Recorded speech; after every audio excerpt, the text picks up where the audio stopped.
Another great feature of the Golden's cast iron cooker is the lack of bands. The majority of you, or some that have been familiar with Kamado style cooking in any of your ceramic cookers, they have to figure out a way to attach their top to the bottom. And the majority of them use essentially what is a hose clamp on the sides here. They hose clamp it down and then attach it to a hinge assembly. Some are a little bit more modern than others, but nonetheless it's all a hinge assembly that's attached by a hose clamp that has adjustments on the sides.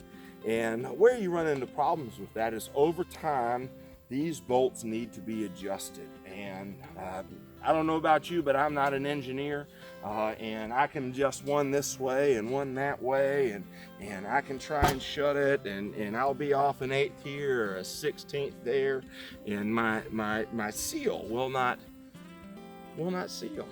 Smoke is being lost, and it's just really a pain in the bottom. But fortunately, the Golden's cast iron cooker has the hinge cast into the top and bottom, integral piece with this beautiful spring.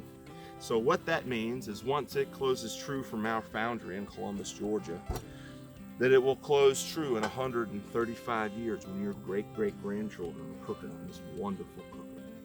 So just another awesome feature that Golden's cast iron cooker provides to you and your family and to generations to come within it.